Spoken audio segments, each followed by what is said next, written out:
Thanks for joining us tonight. A very good evening to Prof. Benjamin Ho and everyone. Thanks again for taking time off your Wednesday evening to join us for this session.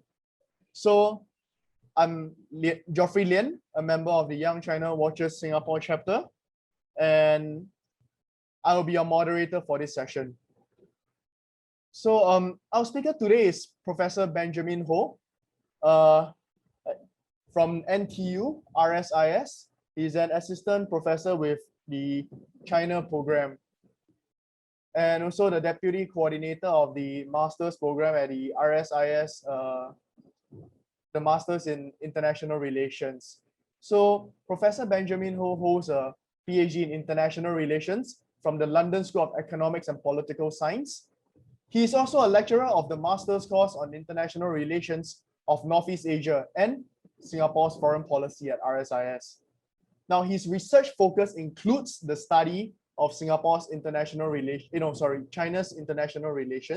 with an emphasis on Chinese political worldview and exceptionalism thinking. And he's also the author of the book China's Political Worldview and China Exceptionalism, International Order and Global Leadership. So given Professor Ho's extensive experiences, we are really honored to have him here to share with us his thoughts on the topic of China's exceptionalism in a coronavirus world, the struggle for the moral high ground in global politics. Thank you, Geoffrey. And first and foremost, I'd like to thank the Young China Watchers for giving me this opportunity to speak in this webinar. And the topic that I've chosen for today is an extension of my ongoing study, as Geoffrey mentioned, of Chinese exceptionalism in international politics, a topic which has generated considerable debate in light of China's international prominence in global politics. As the title of today's talk goes, the past year of the coronavirus, China has been in the front, left, right, center of international attention. So it really highlights, amplified China's voice on the international arena, not just in terms of stating what it wants, but also what it is against. My basic argument in this presentation, and I hope this presentation will flesh out this idea, is that China sees itself as being different and better than the West, hence the idea of Chinese exceptionalism. And it is such a mindset and worldview that is fundamental to understanding how China interacts with the world, particularly under President Xi. I'll just use as an example. Some years ago, maybe 2 years to be exact, in November 2019, when travel was still, well, we were pre-COVID days. I was in southern China, I won't name the province, for a month-long research stint with my family. And interestingly, I've got kids, so I was watching the channel on Chinese cartoons. Basically, it's a cartoon channel. And what got my attention wasn't so much the cartoons per se, but this very interesting advertisement, which was constantly being replayed. Well, I guess it makes sense for a Chinese cartoon channel to do so. It's an advertisement promoting Chinese formula milk. So many of us know problems many years ago on Chinese formula milk. But in this advertisement, I can't remember the exact storyline of the advertisement, but what struck me was the final closing sentence in the advertisement, which goes something like that. And so after talking about the merits of this formula milk, the narrator goes on to say that this is Chinese formula milk best suited for Chinese babies.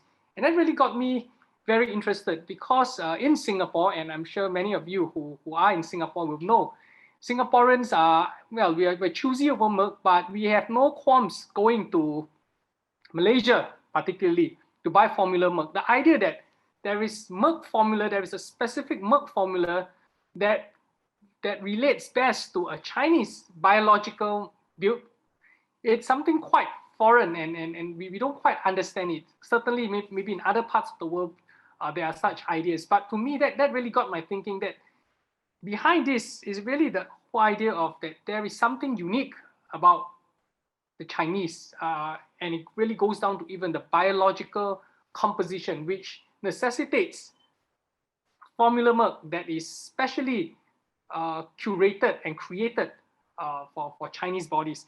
Now, many of us, including myself, would view advertisements as a mixture of fact and fiction, and to take these advertisements at face value, I guess, would be overly naive. But I think at the same time, we should not outrightly dismiss the power of the mass media to communicate certain basic ideas which reflect the broader social cultural thinking of society at large. Let me illustrate this with another example.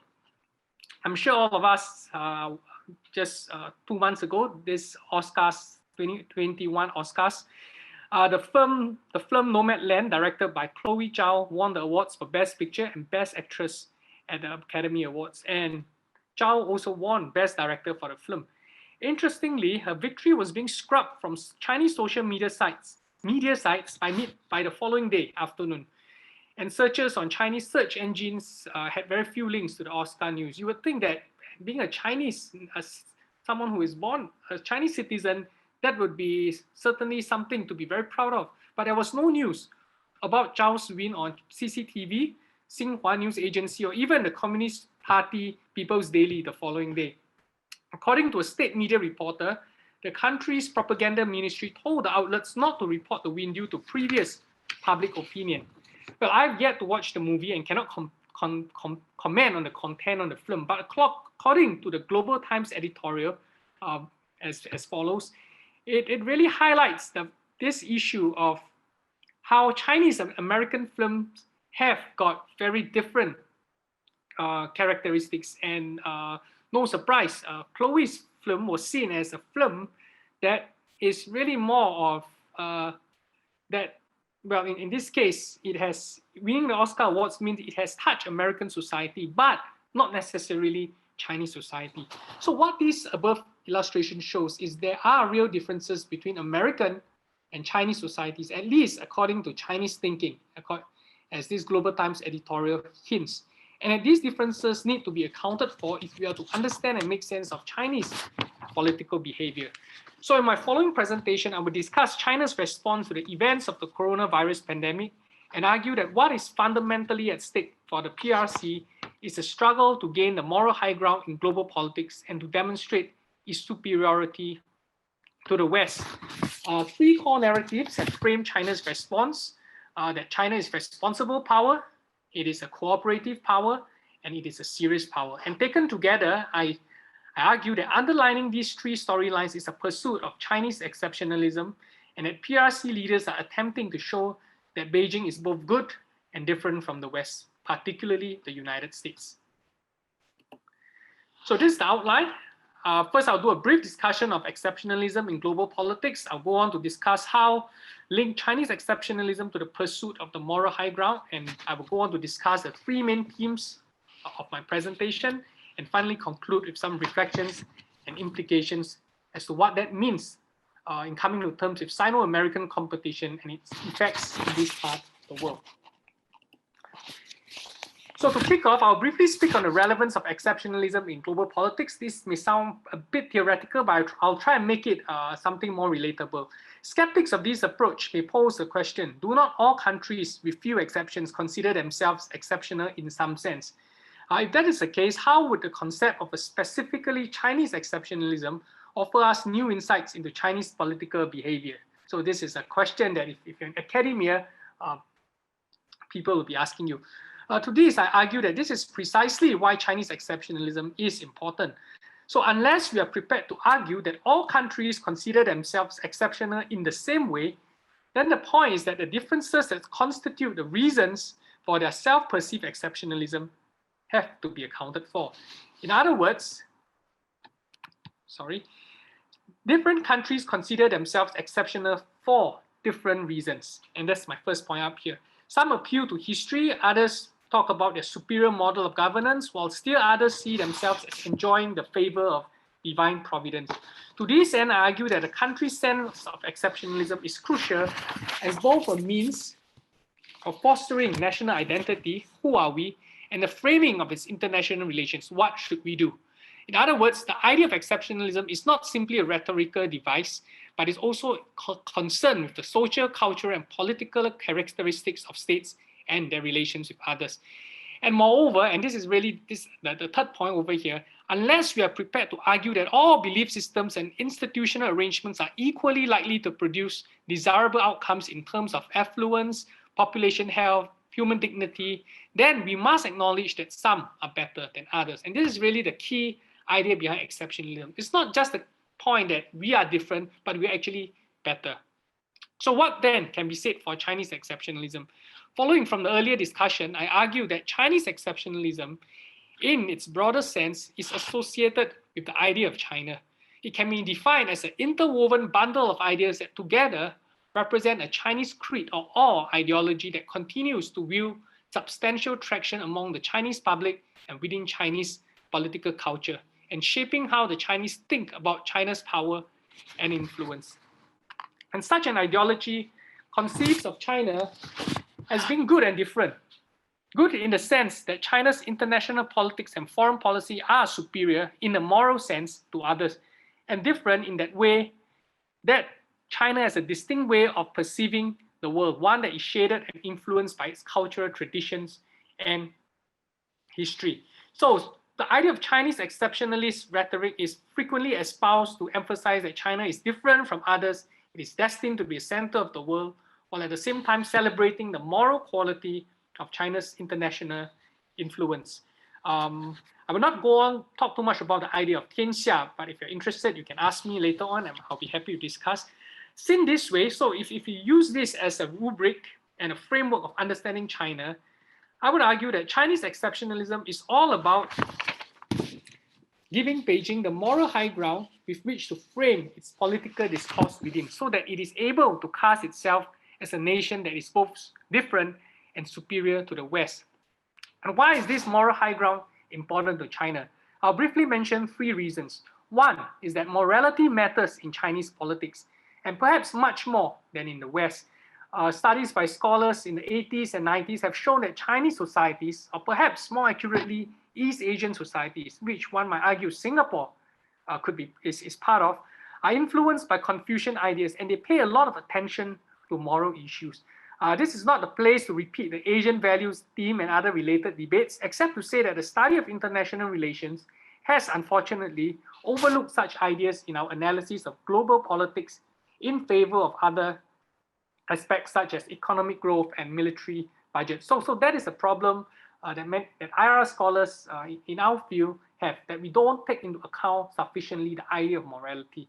Second point, China sees the 21st century as its opportunity to overtake the US, as well as in terms of its global influence, as well as perceiving that its political model as being superior to that of the West. And we will come to that specifically in our discussion in China's response to a coronavirus pandemic. The last decade or so, works by scholars such as Martin Jack, Hugh White, and even Singapore's own Kishore Mahbubani, all predicting some kind of global order with greater Chinese voice and presence. And needless to say, their ideas have great traction in China, not just among political scientists, but also resonating among the public. And my third point, and this cuts to the heart of international relations study, which is China views the presence of the United States and its Western allies as essentially containing its rise. And linked to this is the issue of Taiwan, which we'll talk about later in the presentation, which have been viewed by Chinese leaders as a key battleground between itself and the United States. Simply put, China sees Taiwan as a theater in which its political vision and the US would come into sharp conflict. In my view, this is not just a matter of military maneuvering, but reflects a more fundamental competition over the rules and norms that will shape and influence 21st century global politics. So with that in mind, I will relate the above discussion to the Chinese response to the coronavirus pandemic. I'll look at 3 main themes which have characterized China's global narrative throughout the past year and a half. The first would be that China is a responsible power. I'm sure all of us are aware that shortly after the Chinese government imposed a lockdown in Wuhan, and that came on the eve of the annual Spring Festival last year, seems like so long ago, it gives the signal that the Chinese government was prepared to take any measures, no matter how drastic, to prevent the broader spread of the disease. And following a high-profile meeting between the WHO chief and President Xi the following week, Adhanom expressed his appreciation to the Chinese government and praised the seriousness with which Beijing was treating the outbreak, especially commitment from the top leadership. And this is important. Why is it so? Given the fact that China was strongly criticized by the WHO for its handling of the severe acute respiratory syndrome outbreak, SARS, in 2003, these remarks by Tedros represented a public relations coup and an about turn in its international standing in terms of public health. More importantly, this time round, the Chinese government and its state institutions were prepared to ensure that China's story was told in unequivocal terms. In other words, the China of 2020, or in this case 2021, is a different China from that of 2003.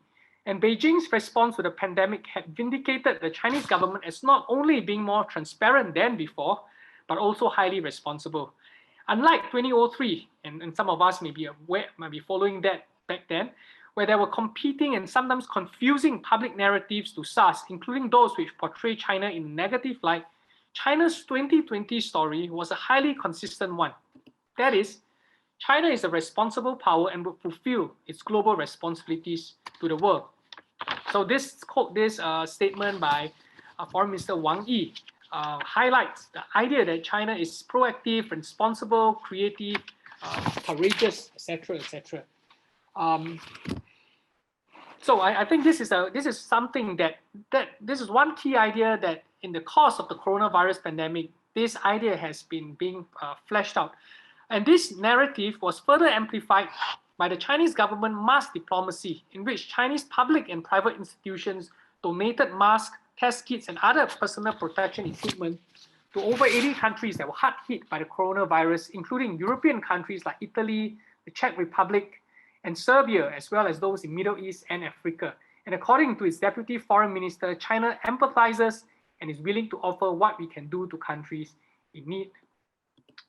The story of a responsible China, I argue, has gained momentum over the past decade, particularly following President Xi's assumption of leadership in March 2013. The idea of 负责任大国 has been a key motif in the Chinese foreign policy lexicon and discourse over the past 8 years. According to my colleague Hu Tiangbun, which I'm sure some of you might have met before, there is a vibrant epistemic terrain related to the responsible great power identity within China.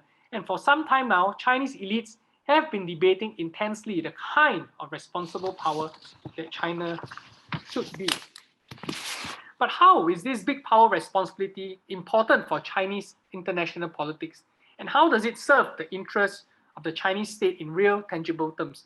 In my view, at least, being seen as a responsible power would strengthen China's claim to global leadership. At the same time, I argue too that to the Chinese government, global leadership represents a penultimate objective and not an ultimate one to be pursued at all costs. The Chinese government's goal of obtaining global leadership is highly self-serving. It allows the Chinese state to dictate the rules and norms of international politics and lends international political legitimacy to the CCP. And indeed, the COVID-19 pandemic came at a particularly sensitive time for the CCP, when domestic and global events had actually generated considerable unease and distrust towards the Chinese government. I'm sure if all of us just flash backwards a couple of years back, we see that the trade war with the United States, the street protests in Hong Kong, and the re-election of President Tsai Ing-wen in the January 2020 Taiwanese elections were all seen as threats to the CCP's stranglehold on power. Given the country's one-party system, the CCP was certainly in no danger of losing power. But the possibility of a brewing power struggle between President Xi and other party members could not be ruled out, especially if Xi and the party's top brass are considered culpable in triggering these outcomes. So any criticism of the Chinese government is viewed as an assault on the party, and by extension, calling into question the political ability and legitimacy of its leaders. A case in point can be seen in former Wuhan Mayor Zhou Xianwang admission that he was unable to review information about the virus in the early days of the outbreak because he was not authorized to do so. So I won't repeat what he said. It was a CCTV interview, and this part where he talks about the fact that given the Chinese political system, he can only release information if permission was granted. from above. Zhou has since stepped down as Wuhan mayor, not surprisingly, but we can really infer from this statement that the CCP's political structure effectively prohibited him from revealing information without higher authorization. While such information safeguards are not unique to China, the wider implication of his statements here is that the blame for the virus should be attributed further up the political chain of command. In other words, the political system of the CCP was a structural impediment to the effective dissemination of information. Any attribution of blame then goes to the very top. Chinese government and its institutional structures were ultimately responsible for the outbreak, not so much for an act of commission, but one of omission. Given this backdrop of domestic struggle to contain the outbreak in the first place, it was not difficult to see why the Chinese government subsequently embarked on an aggressive propaganda campaign to demonstrate its credentials as a responsible great power.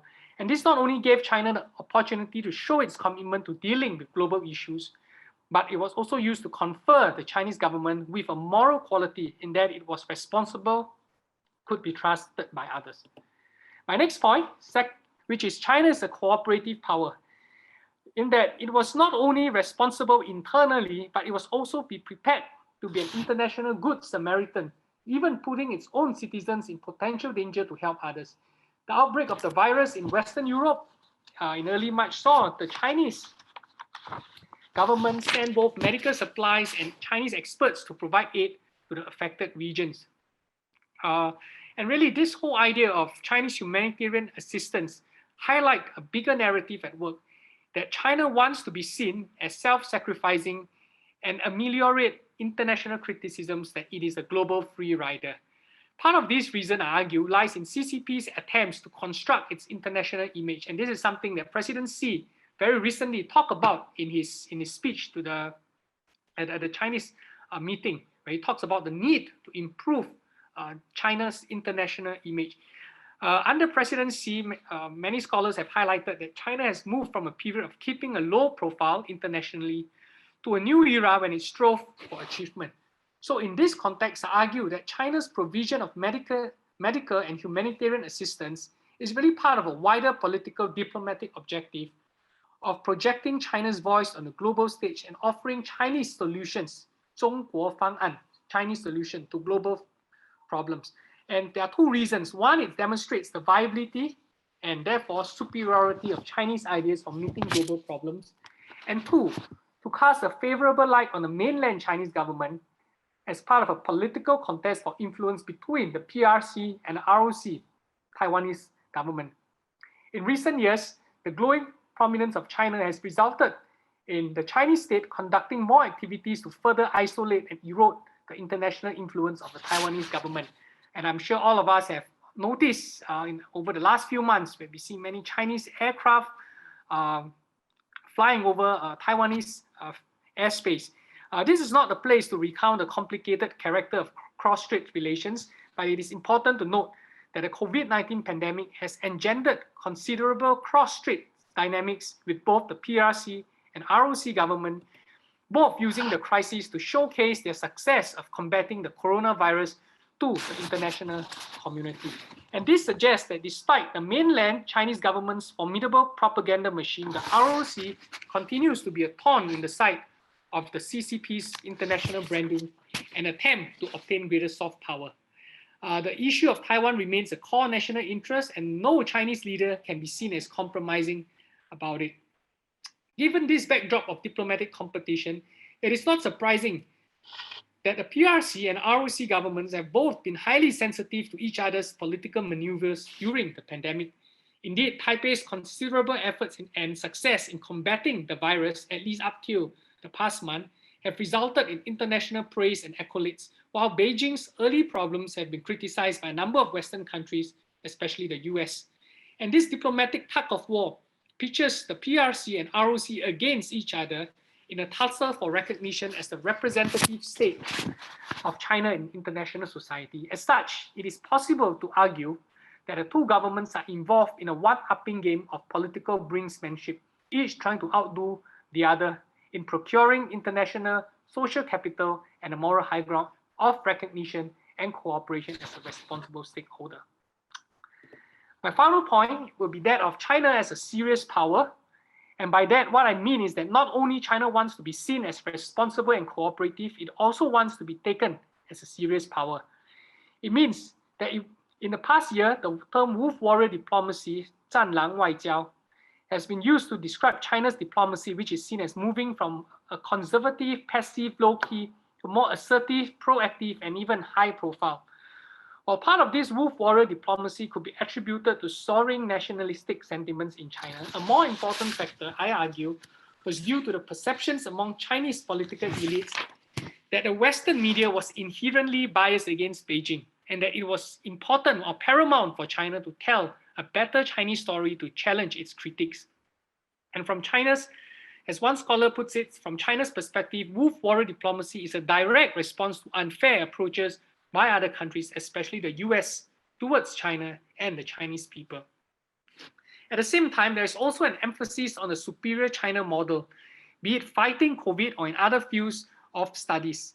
It is argued it reflects a particular mindset among Chinese elites that the West was intentionally trying to keep China down and constraining its rise, and therefore China had to respond forcefully by demonstrating that its policies and approach to governance were as good, if not better, than countries in the West. We talked about the idea of China's solution earlier, and what really this means is that this involves China seeking to promote aspects of its model to the world while insisting that its approach to international politics was better than the West due to its policy of non-interference in the domestic affairs of other countries, and also not insisting that human rights issues be grounds for political intervention. The COVID-19 pandemic, however, provided even greater force for the Chinese government to further promote its unique approach to tackling global problems. And what do I mean? COVID-19 is viewed as a high-stake issue of global proportions with millions and hundreds of millions of lives at stake. And we really see right now in the whole case of vaccine diplomacy. And more than just for humanitarian purpose, the pandemic was perceived by Chinese leaders as an opportunity to demonstrate the superiority of its single-party authoritarian system compared to Western political models. In other words, if China was to be able to show that its approach to combating the pandemic was good and better than the West, then it would represent not only an about turn in its international standing, but also provide the CCP with the moral justification to challenge the claim that liberal democracy, which is practiced in the United States and the West, is a superior model of political governance compared to the Chinese model. And this is most vividly illustrated in the ongoing competition between China and the West in the development of a successful vaccine against the coronavirus. So from the above discussion, I argue that the CCP's objective at its core is to convince its own citizens that it remains in control and therefore, and that its responses to the global pandemic is superior to most of the West, particularly the United States. And if one recalls the early days of the pandemic, where the Chinese government had to bear the brunt of domestic criticism concerning its clumsy handling of the coronavirus outbreak, then much of the subsequent response is conceived and framed with this objective in mind. In order not to have its legitimacy at home challenged, it was necessary for the CCP to present this crisis as one that was not of its own negligence, and consequently to frame the response as one that was entirely due to its own diligence. And we saw that just last week in Wuhan University, where thousands of students graduated celebrating without masks. And that was really a very significant sign, because if you look at countries all around, including Singapore, graduation ceremonies were being curtailed, postponed, or cancelled entirely. Whereas in China, you see thousands of students sitting side to side, celebrating their graduation without masks. So that, given that kind of juxtaposition of images, it is clear that the Chinese Communist Party was trying to highlight that our response is better, it's superior, and therefore, as a result of our response, our citizens are able to now celebrate. And relating to this is the CCP's assessment of China's international status and global influence following the events of the pandemic. Indeed, I would argue that China perceives the shift of international power from the US to itself and the pandemic has accelerated Western decline, particularly the US, and thus is reducing the ability of the West to project power in the Western Pacific in order to secure its interests. So some reflections, and this is really my final slide. What will a post-COVID-19 world be like? And how will the pandemic affect the configuration of international power and global leadership? And what will be the outcome of the global competition between the US and China? And what changes will we see in the structure of the international system? All these are big questions, but my modest contribution in this study, or this presentation at least, is to highlight that understanding Chinese exceptionalism is an important starting point to analyze present and future developments in Chinese politics and international relations. And while the coronavirus pandemic is far from over, competition between the US and China will persist, even intensifying if we consider the events of the last few months under the Biden administration. And regarding this competition, I would suggest 3 questions to be considered. 1, which country would recover fastest from the coronavirus pandemic? 2, which country can provide more public goods? And 3, which country can win more friends, particularly in Southeast Asia, in the context of where we are discussing today? While the US had a terrible 2020 in terms of managing the coronavirus, there are already signs that Washington is speedily on the mend. As of today, more than almost 5 in 10 Americans have received at least 1 dose, and 4 in 10 Americans have been fully vaccinated. I have a meeting with colleagues from New York just last week. They actually celebrated that now a lot of the measures that require mask wearing has now been removed, and people are able to more or less return to 70 to 80% of pre-pandemic life. And contrast that to China, which, well, I guess some months ago there was Chinese vaccine was slow, but right now we see that the Chinese government has also sped up the vaccine among its citizens. So the point is that the United States is certainly in a better position to recover strongly, notwithstanding the head start Beijing has in terms of returning to normalcy. Similarly, in terms of providing public goods, the Pfizer and Moderna vaccines produced by the United States have thus far shown to be highly effective against the coronavirus, as well as recent mutations. On the other hand, Chinese-made vaccines are still questionable. In the case of Singapore, certainly we approved the vaccines have already been used by certain clinics, but has not received HSA approval. And we have seen a number of stories in media highlighting that some countries which have taken the Chinese vaccine are actually having a 3rd or 4th wave of coronavirus. So really this highlights the degree of success of the coronavirus vaccines would send a powerful signal concerning the credibility of these public goods, which in turn will reflect the capability of the country providing these goods. Finally, and relating to Southeast Asia, both China and the US are locked in a fierce competition to win friends and like-minded partners.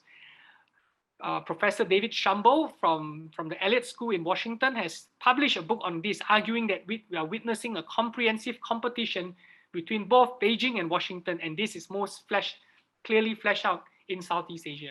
How this is going to be played out is beyond my guess, but a fundamental problem lies in what China and the US expects from one another. China, in seeing itself as exceptional, if I'm correct, wants greater respect from the United States, while the US, which has traditionally viewed itself as being exceptional, wants greater deference from China.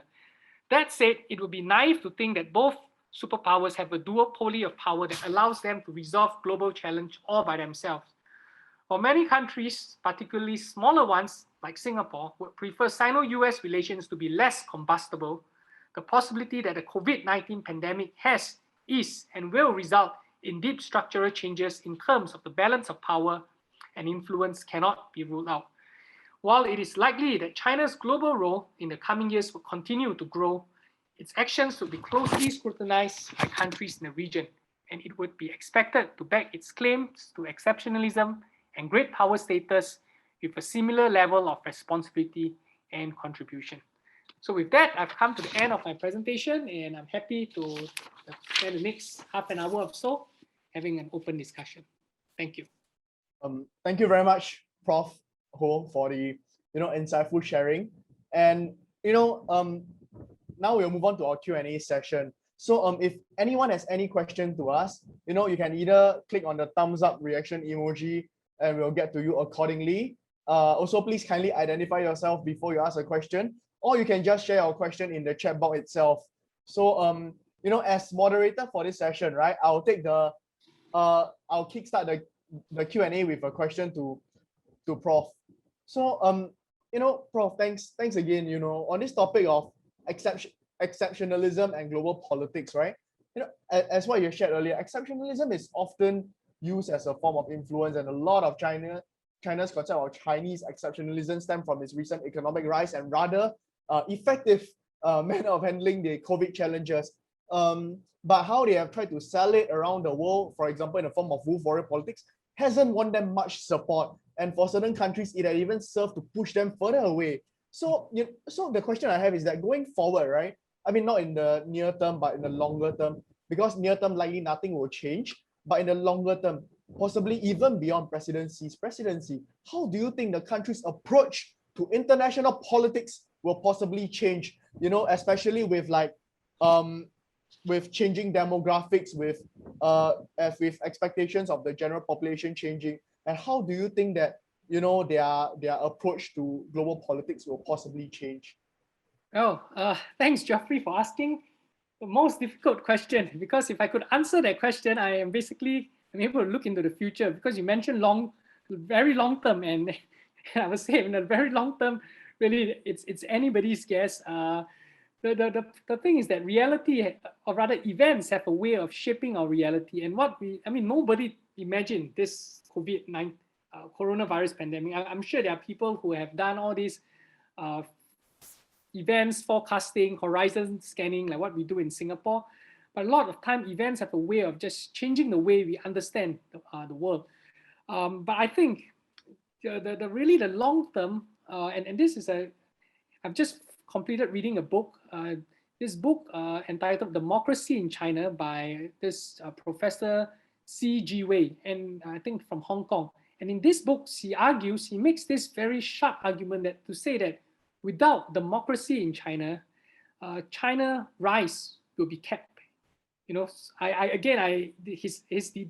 argument, it's a very rich one, and I'm not about to debate whether it's true or not. But I think it highlights that there are indeed problems. I mean, if you ask Chinese friends, they would say China has a lot of problems. 中国有这么多问题. So why would China has so many problems? Why would we want to go and help the world or try and sort of be involved in the problems of other people? But I think this really highlights the real issue then. That is there and this is where Western scholars would constantly point to China and say, because of your political model, therefore these problems will constantly be around, because people are not able to be free. There is a lack of human freedoms and all that kind of thing. And therefore China, at some point, and the more extreme voices would say at some point China will implode from within. I do not think so. I think the Chinese Communist Party are aware of their problems, and they're trying to resolve it. Certainly one big issue they are seeing right now is the one child or now two child policy, which hasn't worked, and which in 20-30 years time is going to affect Chinese economic dynamism, because a lot of China's growth was very much based on its population and economic growth. But now, and you talk about long term, I think the long term issues, you have to look at population trends, and population trends, short of China finding some way to get people to give birth, fruitful, and to multiply, that's going to be something to watch in the long term. So I do not think it's a political issue, or rather what happens in the CCP. I do not think that whatever happens within the CCP will be so big as to damage China. But what I do think is that population issue will be something that China will have to watch very carefully, and I'm sure it is aware, but having to reverse that is going to be a problem. Yeah. Thanks, Prof, for the answer, and apologies for asking the tough question. But I realized that in the chat there are already quite a few questions. Oh wow, okay, thanks. So Sorry, Xin Lu, do you want to turn on your video and mic and ask the question to Prof, or? Okay. Hi, yeah, sure. Thank you. Thanks, Prof. Benjamin Ho, for your presentation. I actually found your 3 points on China quite valid. I can see why you say that China is trying to be a responsible, cooperative, as well as a very serious power. But what I don't get is the logic flow from that to China's strategy. So I was wondering how the 3 points link to whether China is actually playing a defensive or offensive strategy. So defensive, I would mean they are actually trying to get trust and cooperation in a Western dominated world, and offensive as in they are trying to play the China system, the having exceptionalism or like having moral high ground in their foreign policy. Yep. Okay. Thanks for this question, and I'm glad now is the season of Euro football, because if you watch football, you know that there's every defensive strategy contains an offensive element, and every offensive strategy has to have a defensive element. I mean, you can't be sending 11 players up unless you are Liverpool and your goalkeeper scores the goal with the final touch of the game. So if the world is going to end, maybe you can just sort of throw everything and hope for something. But I think in real life, I guess political scientists like myself, we like to sort of say this is a defensive strategy, this is an offensive strategy. But if you ask policymakers or leaders, I do not think they think in terms of defense and offense, because these two are actually interrelated. It's just like a football game. When you defend, you can't be just defending all the time. At some point, you got to score a goal. At the same time, you can't be just shooting without sort of being taking care of what happens back home. So I think I don't personally draw any line between a defensive strategy and offensive strategy. But I think the problem with China right now is that it seems to play defense in a way that does not quite seem defensive. So again, to use the football element, you're playing defense, but you're sort of, instead of playing it the proper way, or at least how the rules ought to be played, you're going around breaking legs, hurting players, not doing what the rules of the game ought to be. And that is really the problem that many countries, both in Southeast Asia and especially the West, have of China. Because it's almost like saying you're playing the game, you agreed to play a game according to these rules, but right now, you are sort of changing the rules to fit your own structure, to fit your own strategy. So I think that is the problem with China's international image, and therefore that defensive strategy is seen as highly offensive because it does not quite follow the existing rules of what the world thinks it ought to be, or at least the Western powers think they ought to be. Thanks, Prof. There's another question from Karen. Karen, do you want to share your question in person? Sure. Yeah. Can I also trouble you to introduce yourself? Thanks. Oh, sure. Hi. My name is Karen. I'm an American, but have been living in Asia for the past 9 years. So very interested in this space. I was just wondering, do you think that China wants or thinks other nations can adopt this approach? So in the same way that US likes to go around saying, we're spreading democratic freedoms and ideals in other countries, and it's sort of something that can be imitated by other countries. And if not, is China going to be able to live in a world where there are other countries that don't believe in its superiority or have a different way? Well, thanks for this question. Again, a very difficult question. If you followed this recent interview with George Yeo, I think it was covered by the Global Times, and I think over the years, Mr. Yeo has alluded to this idea that China does not want to go around spreading its way of life to others. And I think he has a valid point that China does not, at least instinctively, think that its way of life ought to be practiced elsewhere. But having said so, the problem, and this is where international relations, the study of international relations, when we talk about national interest, has a way of forcing China's hands, whether it wants or not. What do I mean? the point of it is that as China's global influence grow, its interest will also grow. In other words, and to paraphrase this analogy, as you eat more, your appetite grows. I mean, I'm sure all of us, I mean, if you can identify with it, or if you eat less, your appetite shrinks. So because of China's growing influence, its interest will also increase.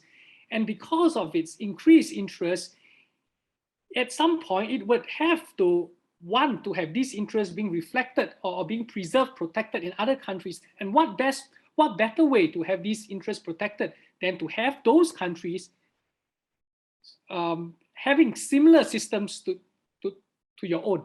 So I think this is, of course, we can say whether do all authoritarian countries act the same? Maybe there are differences. But I think the bigger point that I want to highlight is that China's interests will at some point force them to sort of, lack of a better term, interfere in the matters of other countries simply because their own interests require them. For instance, and this we saw just a few days ago, where China asked its citizens, I think if the war in Afghanistan, told its citizens to leave Afghanistan. And it really goes to show that to do so, at some point you need to be involved. At the very least, if your citizens are there, you cannot not be involved.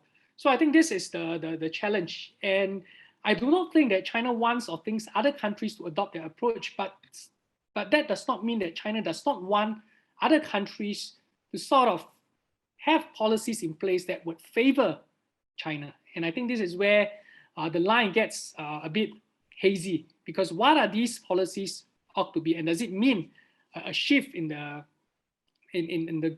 does it mean interference into the domestic politics of those countries? Your second question, can China live in a multipolar world thinking they are superior? I would say that if at least according to this exceptionalism idea, is that China thinks that it is superior.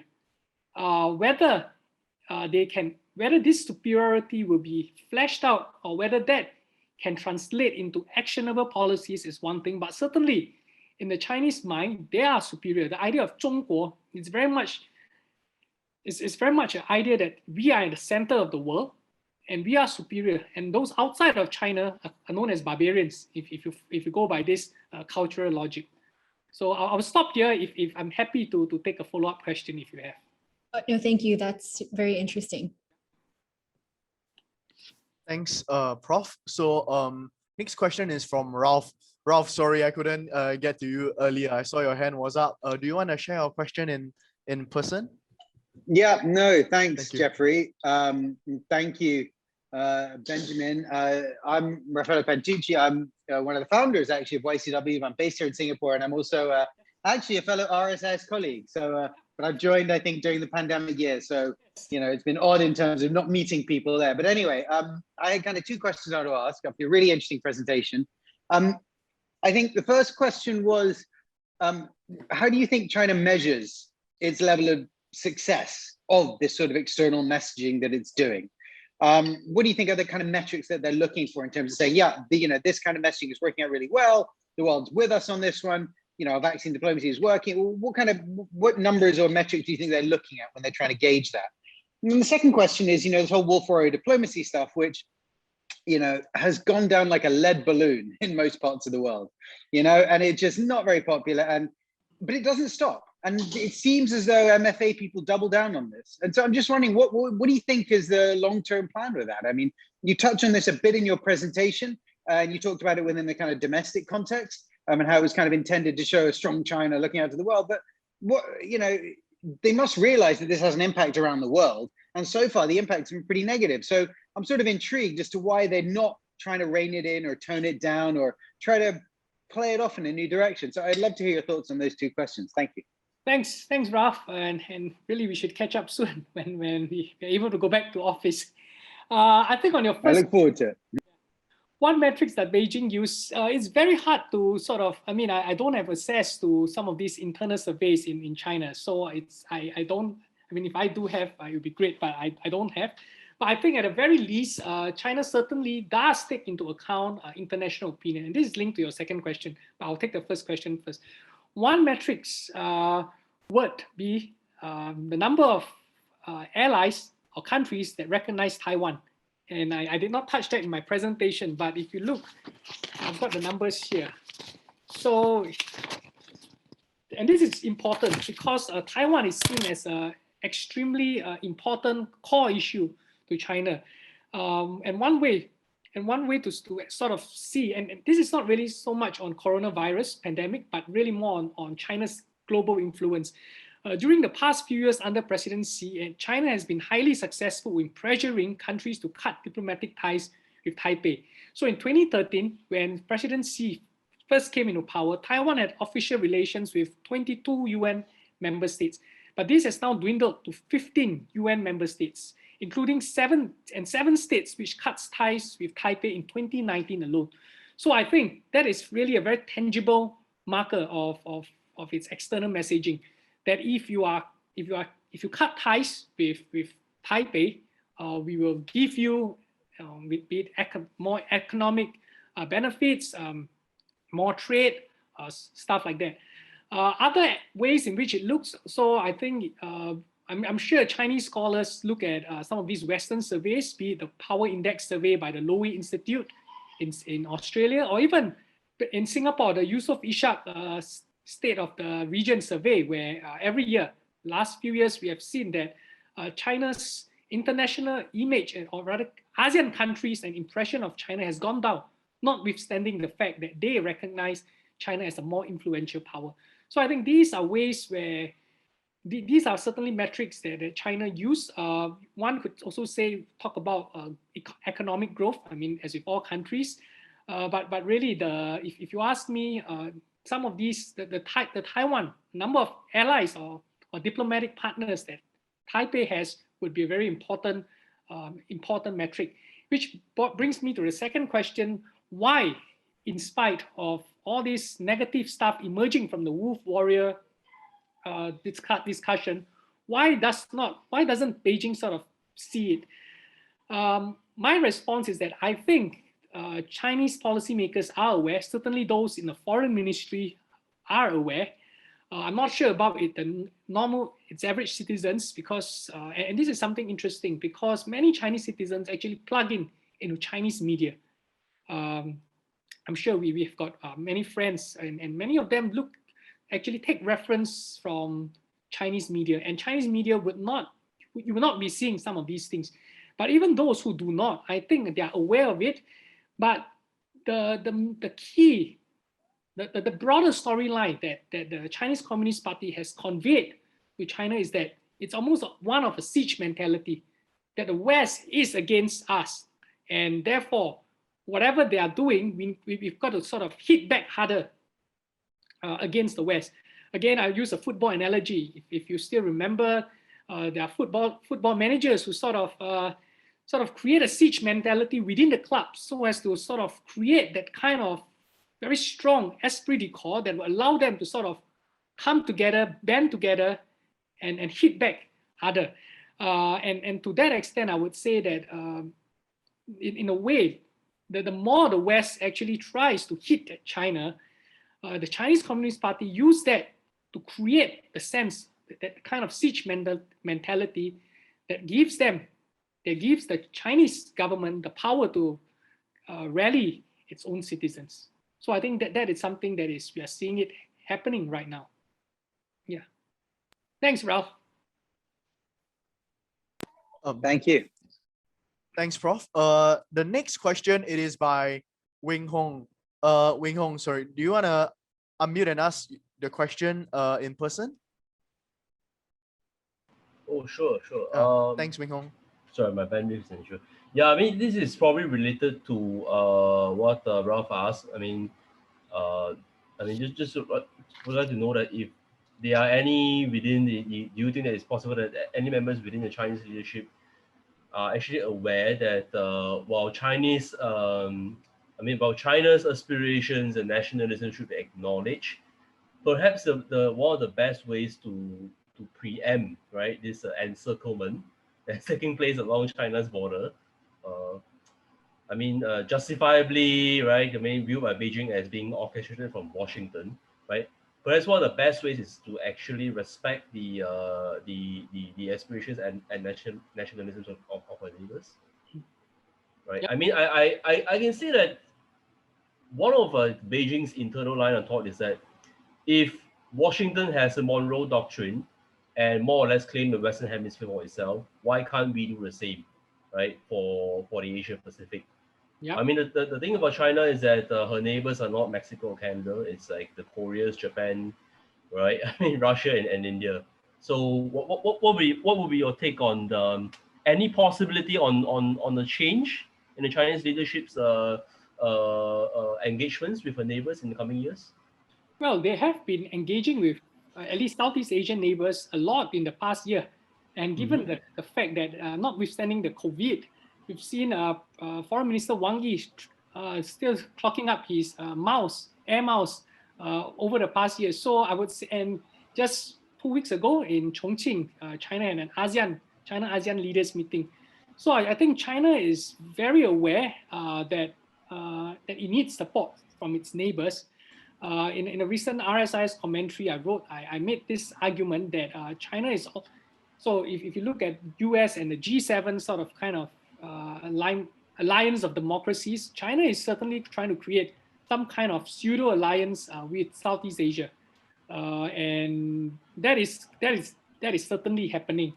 Whether it is able to sort of recalibrate or at least recognize some of the concerns of Southeast Asian countries when it comes, and then I'm thinking of territorial issues in the South Sea. That is going to be a test of China's ability to win friends in this part of the world. So they are certainly doing that, no doubt about it. And I'm pretty sure in the coming years they will continue to try, at least in Southeast Asia. All right, thank you. Thanks, Wing Hong, for the question, and once again, Prof, for the reply. So the next question is by James Cole, an analyst at Crisis 24. James, do you wanna? Oh, your question. Yeah, do you wanna ask? Could you please unmute yourself and ask the question yourself? Yeah, I can do that.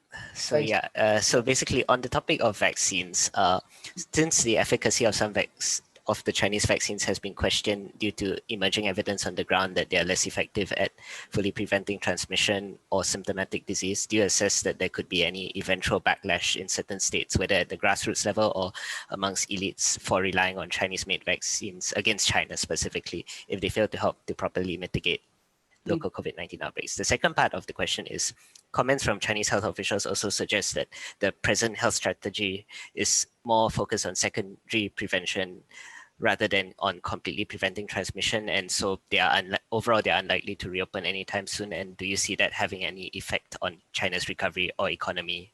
Yep. Thank you. So this is really about the vaccines and about the coronavirus pandemic. Thanks for the question. I have to clarify up front, I'm not an expert on vaccines, so I don't want to be sort of saying things that are way beyond my ability, but I'll just give certain thoughts on that, and maybe I'm sure some of these views are not unique to me. You probably can find some of it in social media. I don't have any special insights into this, so whatever I read is maybe very similar to what folks like many of us in Singapore read. My point is would there be backlash? Yes, there are already backlash, at least among if you look at a recent news story in Indonesia, where a few hundred medical workers who have been vaccinated by the Sinovac had another round of had the virus again. So and certainly it raises the question as to how effective this vaccine is. But that said, I think China is very careful. If you look at what it talks about the vaccine, that number one, no vaccine is 100% foolproof.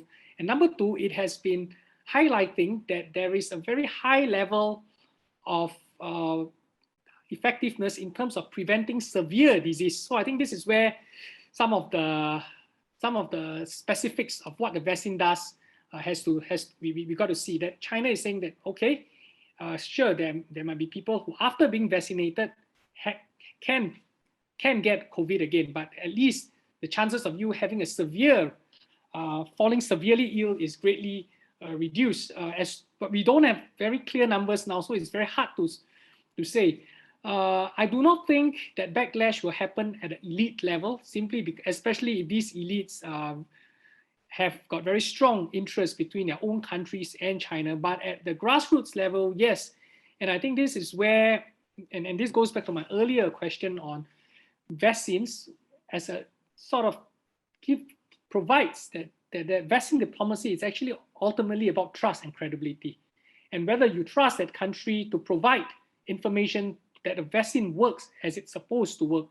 If you look at the recent comments made by our Kenneth Mark, he talks about Pfizer and Moderna vaccine having very clear,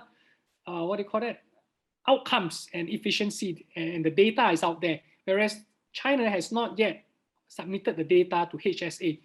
But again, if you look from another point of view, one could say having a vaccine is better than not having a vaccine at all.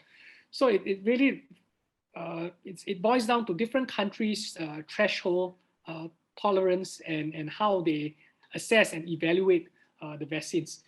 Your second question about whether China will reopen, I do not think so. And I think China is, number one, it does not have to reopen so quickly. It is, if you look at domestic travel, for instance, it's almost 80 to 90% back to pre-COVID days. International travel is not something I would say absolutely important, especially given that you have Zoom and all sorts of meeting platforms. And if really there is a need to travel, and I'm sure all of us here are aware, at some point we will travel again, but the sort of, it's not going to be getting on a plane just to attend a meeting for a while. It has to be really of strategic value. So I do not think China will open very quickly. Will it affect China's recovery and our economy? I think this is where we are seeing the dual circulation policy announced earlier this year or end of last year, trying to ensure that China is able to ensure that its supply chains, that its economic institutions, its companies, its SOEs are not caught in a situation where it is highly vulnerable to external factors, that it is in control of these things, these factors. So I would say it is relooking at its own economic model to ensure that it is able to carry on even if global travel is not forthcoming. Thanks, Prof. So, okay, the next question is by Eric Tan. So, Eric, do you can I trouble you to unmute your mic to give a quick introduction and share the question? All right, sure. Thanks. Thank you so much, Geoffrey, and thank you so much, Professor Ho, for your insightful sharing. So I'm Eric. I'm currently working in Airbnb, and I really have a long interest in the understanding of Chinese society. So I'd just like to seek thoughts on the recent departure of Ambassador Cui Tiankai. He has been reported to be a stabilizer for US-China relations behind the scenes. So I was just wondering, what are your thoughts on the likely implications of his departure on the US-China relations, and what the choice of his successor by Beijing might indicate. And actually, I do have a second question.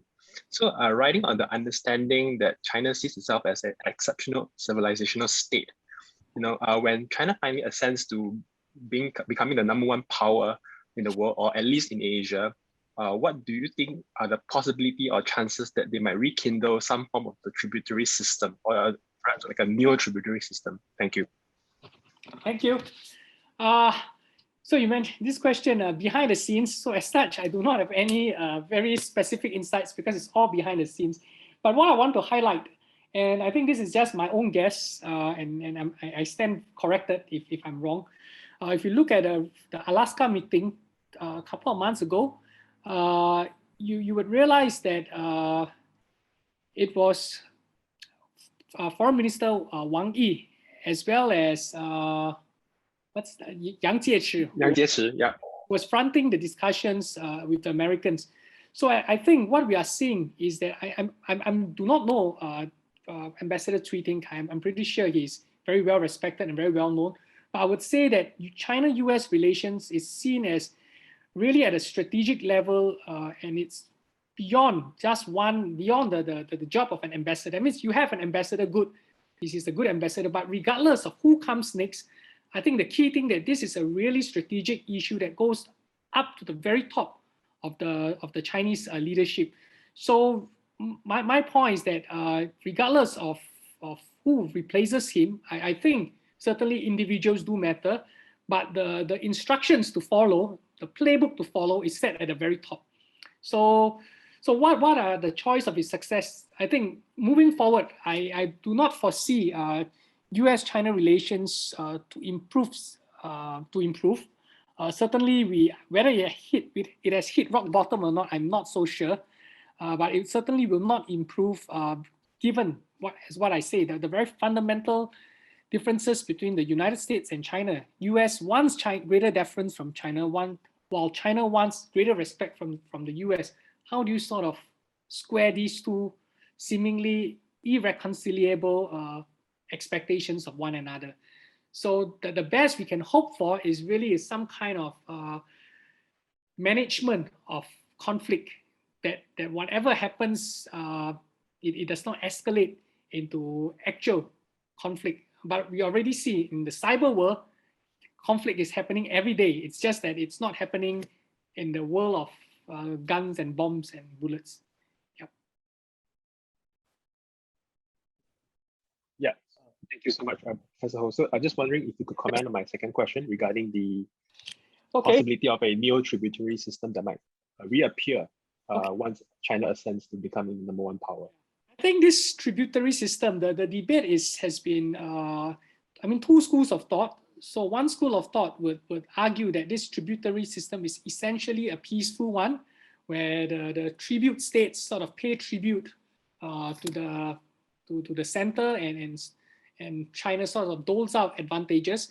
The other aspect of the tributary system is what you see in the Hunger Games. For those who don't watch, basically, you send tributes, and these tributes really is that the other countries, the other districts, if you use the Hunger Games analogy, are really subservient to the main district or the main country, the one that is right in the center, that they are around just to serve the center. Sure, they do get some benefits every now and then, but there is no sovereign equality.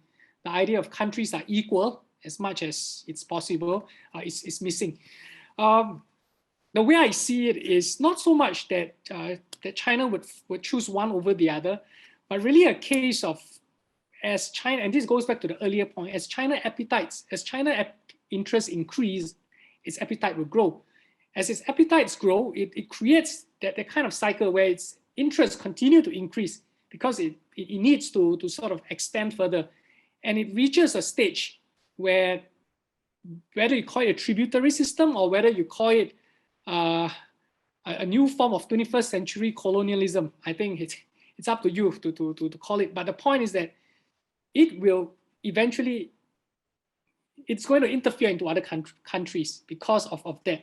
So unless China sort of say, okay, we draw a line, that's it. We're not going further.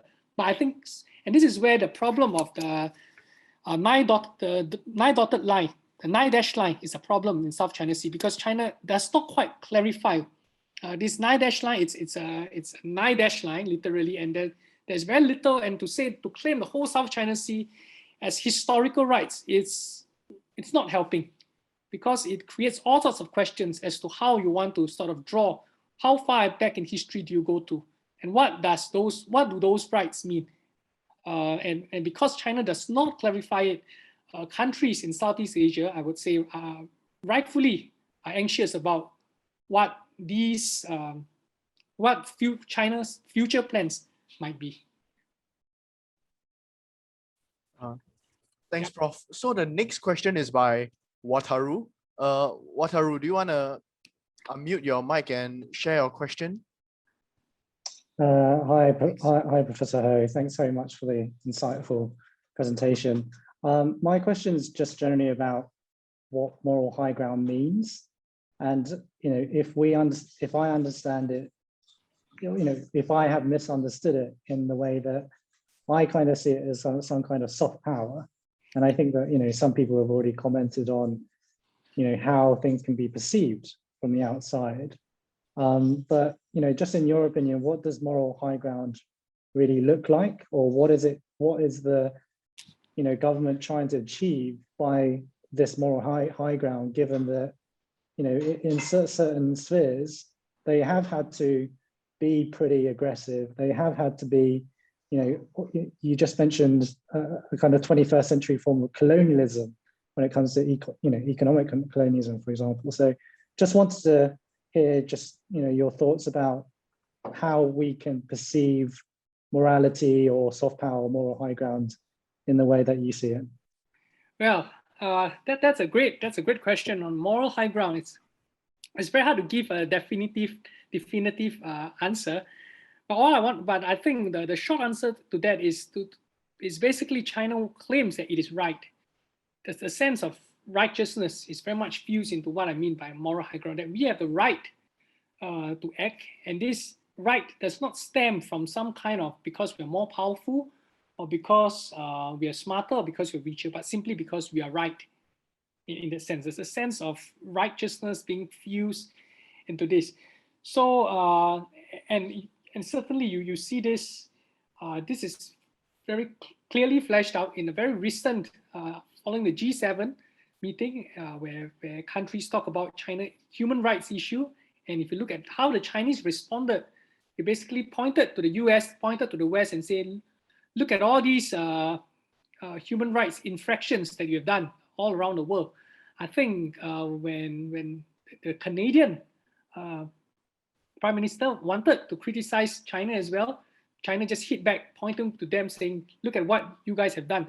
So I think it's that kind of reaction. It's highly reactive in that sense, but that is how China is trying to sort of, it's diplomatic. It's diplomacy at the moment. One could say it's highly reactive. It's reactive to what it sees as Western unfair accusations towards China without setting its own house in order.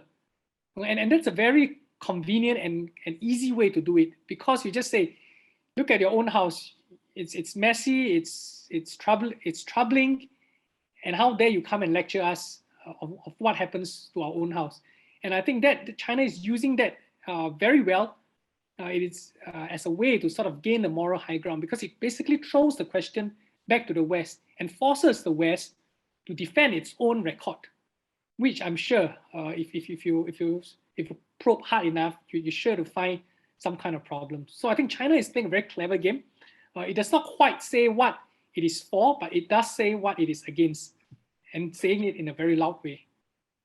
Sure, because I think for most people, morality, you think of certain principles that you are for, rather than saying we are against, taking a very reactive stance, which is convenient to your current situation. And I just wanted to pick up on, you mentioned the recent change in the how many children you can have in China, and obviously, the Weibo users and the internet users in China are saying this is a joke. Yeah. We don't have any public health provisions. We don't have enough kind of public support. How can we even contemplate having 2, let alone 3 children? And in that sense, I'm just wondering if the Chinese government's morality extends to admitting that they're wrong, that the one-child policy or the two-child policy was wrong. Well, you don't have to look so far to the Chinese government. Okay? We just look around in Singapore and ask that question of our government as well. I think the point is that no government will outrightly, explicitly say, I'm wrong, we are wrong. That ain't gonna happen. It's not just Donald Trump, it's any leader would not want to say that they're wrong. So I think that's all I can say. But I think the question is what can it do to right those wrongs? So, I mean, in Singapore's case, we are all aware, for those who have kids here, you get a lot of money for having children. Whether the Chinese government is able to sort of dole out economic benefits and all sorts of other things to sort of change the policies is really open to question, because that comes at a price. it means if you're going to give money, it means that money has to be taken away from somewhere or has to be generated from somewhere. And that's going to be a test of China's economic growth in the future. Sure, thanks so much. Thank you. Okay, so I saw Tan Wei raise his hand. So do you want to unmute your mic and ask your question? Thanks. Hi, Professor. Thank you for the insightful sharing. Tan Wei here. Yep. My question actually pertains to the incursion of China's jets into Malaysia's airspace quite recently. How can we seek to reconcile China's breaching of Malaysia's airspace and its diplomatic overtures at the recent ASEAN-China foreign ministers meeting? Because does this not show a very two-faced dealing on China's part to its relations with ASEAN states and some Sorry, what two-faced dealing? Like with very two-faced nature of China's foreign policy towards ASEAN and insincerity on its part to resolving territorial disputes with Southeast Asia. Additionally, don't acts like these, it doesn't seem to help with China's intentions on portraying itself as a responsible or cooperative power. So how do we seek to reconcile or explain such acts? Thanks, Tan Wei. In fact, I would encourage you to sign up for the Young China Watcher event next week. I think I just saw an email. I think that we are getting this Malaysian professor, Kwek Cheng Chui, and also William Chong to talk about this. So if you need very specific details, you should speak to them. But my short answer to your question is, it's not uncommon for countries to sort of test out other countries to see what they can do, what they can't do, how far they will go. Certainly for Singapore's case, Singapore-Malaysia, we had this experience a couple of years ago. For those who can still remember, we had Malaysian parked some ships or boats around our northern borders. So I think that the point, it's not, again, this is not an uncommon practice when it comes to how countries sort of try and test out the other countries, and China is certainly doing what it is able to do. And I guess Malaysia made some kind of diplomatic protest, but I remember that Hishamuddin didn't turn up at the China-ASEAN meeting because he came into contact with some COVID person. So for safety reasons, he decided not to go. So we will never know. I'm sure. I mean, for more, I guess you might want to ask someone who studies Malaysian China relations, and Cheng Chui would be a great person to speak. Yeah, I'm not sure if there's a second question in your earlier question that I missed out. It's just how acts like this incursion, it doesn't seem to help with China's intentions on portraying itself as a responsible or cooperative partner. And this really goes back to the earlier question that Ralph and even Wataru were asking. Why doesn't China seem to know that, if why are you doing that if you know that the response is not going to be good? My response to that is the narrative, at least to me, I see emerging from China, is that really a case of we are the ones being bullied. Again, if you ask Malaysia, ask smaller countries, it would say, what? How can we bully China? But China would see as not Malaysia or countries in Southeast Asia bullying China, but basically the United States using Southeast Asia as a theater, and this is not just the United States and its Western allies to keep China down. I think that's the main storyline that seems to be emerging often from Beijing. And therefore, there is a need. And so if you look at the Southeast Asia, clearly it's a region of concern, because if war were to break out, China will have to find ways to ensure that it's not being hemmed in by the first island chain, and it has to ensure that it is able to project its PLA forces outwards to respond to whatever attacks from the United States or from the West. So I think from that point of view, you can see why China is certainly doing these things, because number one, it is able to, and number two, because in the event of conflict, its survival is at stake. Whether Southeast Asia countries believe so or agree that it is the right thing to do is certainly open to question. Okay, thank you, Professor. You, yep. In view of time, we will just have one last question. Ralph, I see your hand is up. Do you want to unmute yourself and share your question? Thanks. Hi, Geoffrey. I'm sorry to disappoint. It's actually me, Sue-Ann. Sorry, we've been listening on the lecture. Thank you very much for the opportunity for me to ask a question. And Benjamin, thank you so much for what has been a very interesting lecture and your patience in answering questions. The questions are excellent, by the way, too. I also learned a great deal. So thank you, everyone, for those. My question actually kind of goes back, I think, to kind of follow up on Wataru's question around moral ground. And you mentioned that they like to turn things around and say, well, before you accuse us of like Uyghur atrocities, like, look at your history. And I love the WeChat memes that go around on, how they killed off how many American Indians, so on and so forth. It's whataboutism. China loves doing that.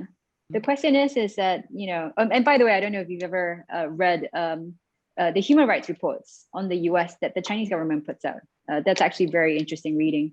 They focus a great deal on African-American plights. But I think my question is how sustainable do you think it is? This is ultimately when you deploy whataboutism, you're not really addressing the problem at hand. It's less reactive. I'd say it's deflective.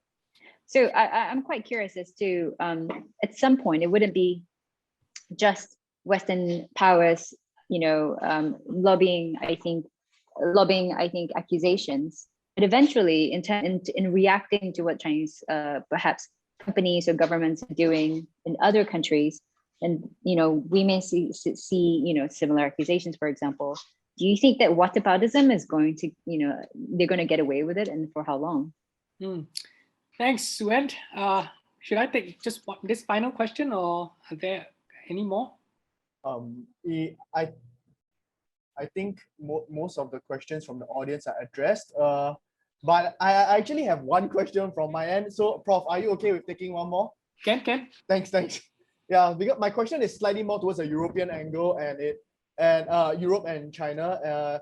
Recently, there was an article on Politico saying that Europe can't stay neutral in the US-China standoff, and that China aims to.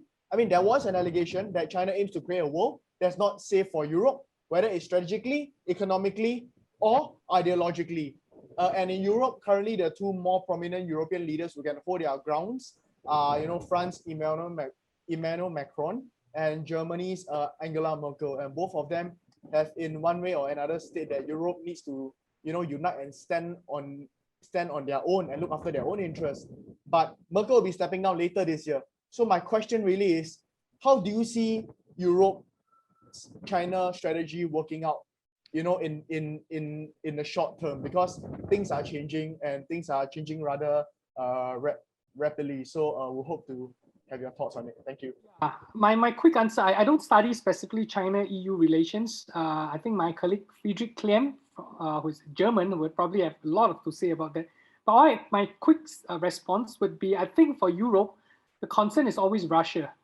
During my time doing my year and a half in London, the concern was less of China. Sure, everyone's aware of China as a rising power, but it just stops at the sort of theoretical knowledge of rising power. But the real sort of existential day-to-day concern is with Russia. And I would say, if you look at China-Russia relations, again, I'm in no doubt that there is no love lost between Putin and Xi. They communist countries, they don't trust one another. But I think that the fact is that there is very likely that Europe whenever Putin decides to sort of create problems, Europe will be taking the heat.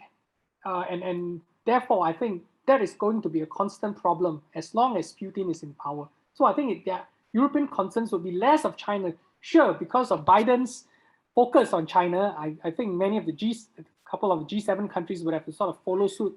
But I think the real elephant in the room, at least for EU, for the European Union, has always and traditionally been Russia. And for Sue-Ann, thanks for your question. How sustainable is this? I think China is very careful not to overplay some of these anti-Western criticisms. The way I see it, it criticizes the West if it is being criticized. So it's sort of a reaction thing. It doesn't go out there and sort of criticize the West. But because the West has been so forefront and so have been making some of these things, China hits that. I do not think China would want to overstretch some of it, and whether it's sustainable or not, I think so long as countries keep quiet, China will not go out there and start sort of hurling accusations and making statements like that. But the human rights issues is certainly a problem. But I personally don't see any way in which how are you going to, I mean, the Xinjiang issue. How are you going to get a independent sort of visit by any sort of human rights organizations into Xinjiang? That's impossible. And let alone the coronavirus investigation origins. China would not let anyone, I mean, WHO, it's one, but it's not going to be a free for all investigation. So I think at some point, and this is where that's where the realist part of me would say that you just got to live with it, and recognize that this is a problem for the region. China might be an issue, but what are you going to do? You just got to live with China being a stronger power, and make the best out of this reality. So on that maybe not so positive note, I mean, there are many other positive things to talk about, but I would want to just recognize that this is something that we need to recognize, that China is indeed a power, and countries in Southeast Asia would have to live with a more assertive China and to find ways, creative ways, to ensure that our own interests remain preserved. Thank you very much. Thank you. Thanks, Suen, and also thanks, Prof. I mean, in view of time, we will have to cut the session here. But before that, I'd like to thank everyone for joining us for this session, for the questions, and a huge thank you to Prof. Ho for the insightful sharing and presentation. We look forward to having everyone again for future sessions. And also, if anyone who's keen to discuss more about the Malaysia airspace incursion, we'll be having a discussion on July 1st. So please email us at singapore@youngchinawatchers.com for more information or to just express your interest. And with that, this session has come to an end, and I wish everyone a great week ahead. Thank you very, very much. Take care and stay safe. Yep. Thank you all. Yeah. Thanks, everyone. Thanks, Prof. Appreciate it.